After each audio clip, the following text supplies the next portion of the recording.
Tuesday marked the first day of week 3 in Diddy's trial. Court began at 8:30 a.m. with logistical announcements from the judge. Around 9 a.m., Diddy and the jury entered the room, and the next witness was called Capricorn Clark. A former personal assistant to Diddy, she began by outlining her career in the music industry. Clark said she started at Def Jam in 1996, moved to Death Row, and joined Bad Boy Records in 2004. She remained there with short breaks until 2020. From 2004 to 2006, she worked directly for Diddy. Her first day on the job was surreal. In the middle of the night, Diddy and his security chief took her to Central Park. There, he told her that if anything ever happened and he found out she'd worked with someone named Chuck, he'd kill her. Clark said she didn't know who Chuck was, only that a friend had a child with him.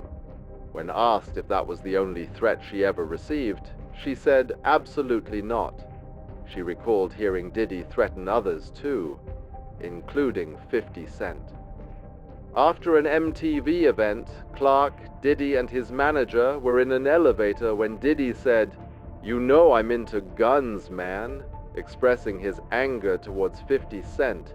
Later, 50 Cent responded on Instagram with mock alarm, "Oh my God, little Diddy wants to kill me. I'm going into hiding. Guess I'll watch the playoffs tonight instead. LOL." Clark was also asked about a 2004 incident where Diddy's jewelry went missing while she was safeguarding it. After discovering the loss at the airport, she was interrogated for over 3 hours and forced to take a lie detector test the next day. Diddy told her, "If you fail, I'll throw you in the East River." Clark said the stress of working for Diddy caused her hair to fall out. She earned $55,000 a year, but worked from 7 a.m. to 4 a.m. Her tasks included preparing Diddy's hotel rooms and even handling IV infusions for Cassie. She always had to carry a pouch containing drugs, baby lotion, and Diddy's camera. She admitted to using MDMA weekly. In 2010, Diddy once asked why she didn't have a boyfriend, just as Cassie entered the room. Diddy said, "Let me show you something," then commanded Cassie to sit, stand, and turn, which she did. He turned to Clark and said, "That's why you don't have a man." Clark also said Diddy often had her procure drugs and medication in her name. She counted large amounts of cash, once seeing $100,000 in a safe. In 2006, after briefly leaving his house without permission, Diddy called her enraged. When she returned and said she hated him, he shoved her and told her to leave. She resigned the next day, but later returned to work under his Sean John brand. She eventually worked as creative director for Cassie and learned about her secret relationship with Kid Cudi.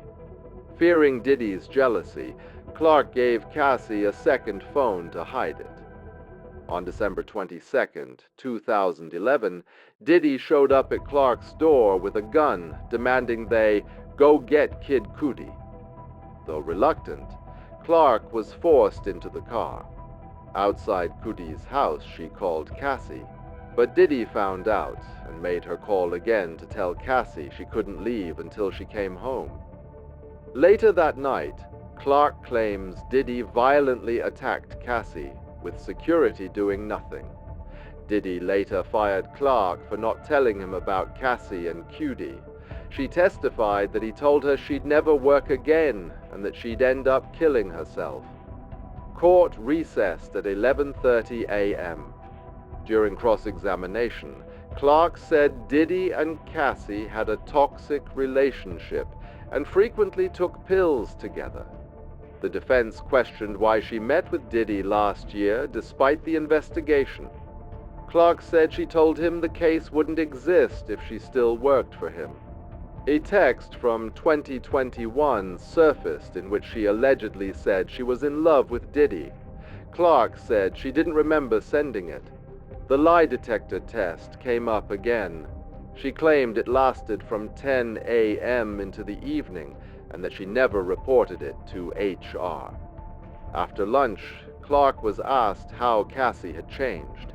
She said Cassie became more combative and less focused on music after 2009, despite Diddy continuing to support her career. The defense showed an email Clark sent Diddy weeks after the alleged 2011 kidnapping, where she addressed him as usual. She insisted she was forced to go with him and hoped Cudi wasn't home. When Diddy showed up at Cudi's place, Cudi drove off.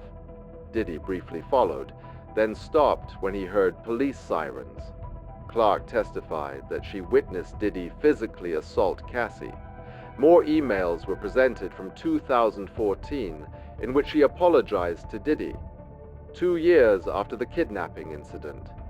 In others, she spoke negatively about Cassie.